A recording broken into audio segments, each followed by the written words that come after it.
Hi, my name is Lisa Nielsen. Some people know me as the Innovative Educator, and during the daytime, I work as the Director of Digital Literacy and Citizenship in New York City schools. Something I'm passionate about is empowering students with the freedom to learn with the tools and resources of their world. That means things like the technology that they own and love, and even having access to resources that are available in the real world. Those are things that I think should be available to students in the classroom as well. I've had the opportunity to work with teachers and students who do have the freedom to learn with the tools of their world, and they're doing amazing things. It's really important because the great work that's happening in our classrooms often is not shared with the world. And as a result, a lot of the stories that we hear about education don't come from actual educators and students. But with things like social media, that is beginning to change. And educators and students are sharing their amazing work now in ways that were never before possible. What I do in my job is I help educators understand how they can use tools like Facebook and Twitter and Instagram. And those can be tools that allow the students and the teachers to connect with other people around the world and share with the world the great things they're doing.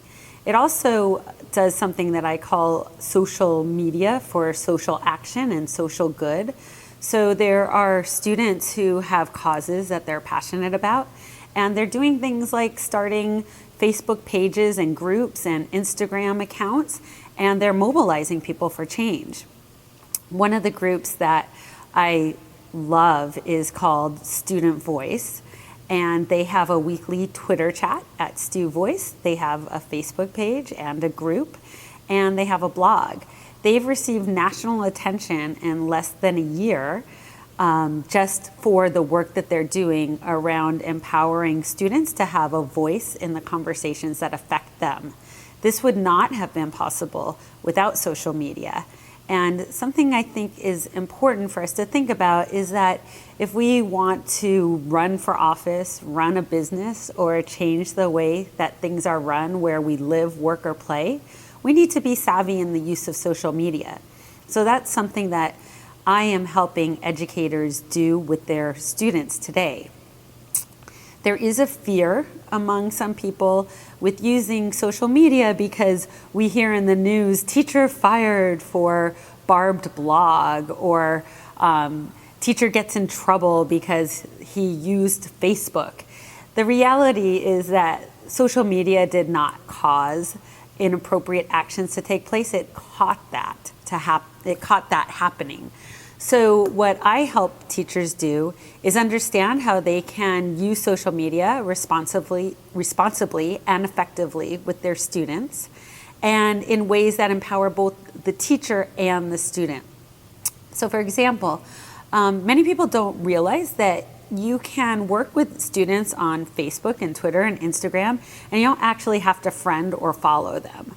So one of the things that teachers are doing and schools are doing is setting up a Facebook page or a group, and you could like the page and join the group, but you're not quote unquote friends. Same thing with Twitter. You can have a hashtag that you're using for your class or project, and it doesn't mean that you're following that person and involved in their social activities, but you can use it as a powerful tool to engage learners and to share the work that you're doing. We are helping teachers use this even in elementary school. We are using tools like Twitter and Facebook. It is one of the most powerful tools that you can use for the homeschool connection.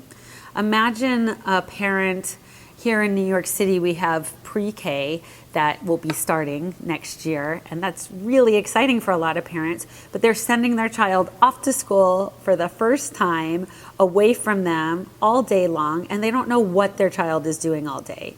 Well, what we help teachers do is set up something like a Twitter account or a Facebook page or group so that they're giving instant updates about what's happening in the classroom. This could be a public or a private Facebook group, or it can be one that that you want everybody to see. But once they do that, if it's really for Homeschool Connection, it's usually private. And it's great because the teacher can ask kids, what did you just learn? They can post it in that Facebook group and invite parents to take a look and even comment. And the kids are so excited when they get comments from their parents, and the parents feel like they're connected with their children. One of the other resources that I recommend people use is called Tagboard, and Tagboard uses hashtags to get the conversations that are happening across all various social media, Twitter, Facebook, Instagram, Vine, etc. And this lets parents, when they know that their child is doing really great things, they can get involved using that hashtag also. So it's a really fun way for parents and teachers to connect, but it also helps build relationships in really important ways. So some teachers who aren't involved in these worlds yet with their students are wondering how to get started. I think the best way to do that is to start with yourself. So you might already be using Facebook. Why don't you start just exploring some areas that you're passionate about? For example, if you're an English teacher, there are plenty of English teacher groups on Facebook. If you are interested in innovation, I run a group called the Innovative Educator on Facebook. Whatever it is, though, that you're passionate about, it can even be things like dogs or anything. Join a group and see how the interaction goes. See what roles start to develop. You'll notice that some people are the greeters and some people are those who encourage the conversation to keep going. Think about what you're doing sort of from a meta level and then consider how that might work in your classroom. Also think about what your goals are.